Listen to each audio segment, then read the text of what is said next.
नशिबाचे 12 दरवाजे. नमस्कार मित्रांनो, कधी तुम्ही पाहिलं आहे का काही मुलांची लग्न ही पटकन जमतात. काही लोक हुशार, चांगले, सर्व काही ठीक असूनही लग्न वारंवार विलंब होतो लग्नामध्ये. तर असं का होतं? तर ज्योतिषशास्त्र असं सांगतं, आपल्या आयुष्याचे 12 भाव असतात, म्हणजे आयुष्याचे 12 विभाग असतात. प्रत्येक भावाचं हे एक वेगळं काम असतं.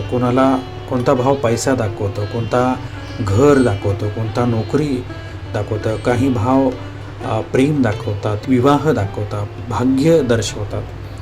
तर एक सोपं उदाहरण सांगतो. तुमच्या घरामध्ये 12 खोल्या आहेत आणि प्रत्येक खोलीचं दार एकाच वेळी उघडत नाही. तर कधी पैशाचं उघडतं, कधी कामाचं उघडतं, कधी नातेसंबंधांचं उघडतं, तर कधी भाग्याचं उघडतं.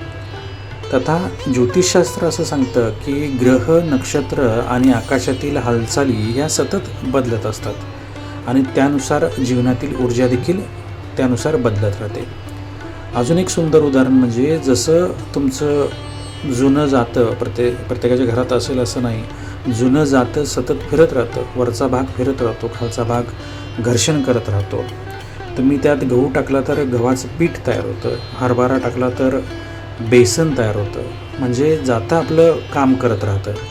म्हणूनच महाराष्ट्रातील लग्नकारामध्ये काही ठिकाणी तुम्ही पाहिलं असेल, जात्यात धान्य घालून ती दळण्याची परंपरा दिसते. काही महिला त्यावेळी मंगलगीते गातात आणि हा फक्त एक विधी नसून त्या निसर्गाशी, त्या आकाशातील ऊर्जेशी आणि विश्वाच्या लयीशी जोडण्याचा एक सांस्कृतिक संकेत मानला जातो. आणि विशेषतः ग्रामीण भागात ही सुंदर परंपरा आजही दिसून येते. तसंच हे आकाश, ग्रह, नक्षत्र आणि ज्योतिषाचं चक्र सतत फिरत असतं आणि विश्वाचं काम कधी थांबत नाही. आणि इथे एक महत्त्वाची गोष्ट तुम्ही लक्षात घ्यायला पाहिजे. जो माणूस लवचिक असतो, जो साधक वृत्तीचा असतो, जो स्वतःला बदलायला तयार असतो, तो या विश्वाच्या रचनेशी लवकर एकरूप होऊ शकतो. कारण हट्टी मन हे संधी चुकवतं आणि सजग मन संकेत ओळखतं. समजा विश्व नातेसंबंध, भेटी, प्रेम आणि विवाहासाठी योग्य वेळ निर्माण करत असतं, म्हणजे युनिवर्स अशी वेळ निर्माण करत असतं, पण त्यावेळी राग, ताण, भीती आणि इतर कुठल्या तरी गोष्टीमध्ये तो माणूस अडकून पडलेला असतो, तर ती संधी निघून जाते. आणि म्हणून ज्योतिष म्हणजे भविष्य ठरणारी ती जादू नाही आहे. ज्योतिष म्हणजे विश्वाची वेळ समजून घेणारी ती एक लँग्वेज आहे.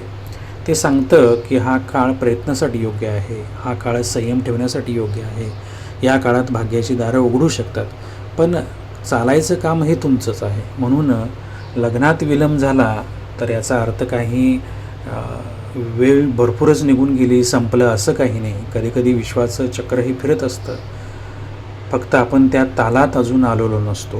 कारण मित्रांनो, जसं जातं सतत फिरत राहतं आणि योग्य धान्य दिलं तर ते योग्य पीठ तयार होतं, तसंच विश्व सतत कार्यरत असतं आणि जो माणूस स्वतःला त्या लयीशी किंवा त्या सुराशी जुळवून घेतो, त्याच्यासाठी मार्ग हळूहळू उघडत जातात.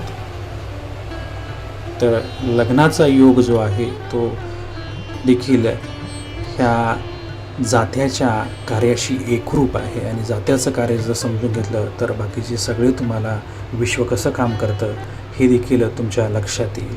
म्हणून त्याची रचना, त्या विधीची रचना त्या लग्नात केलेली आपल्याला पाहायला मिळते.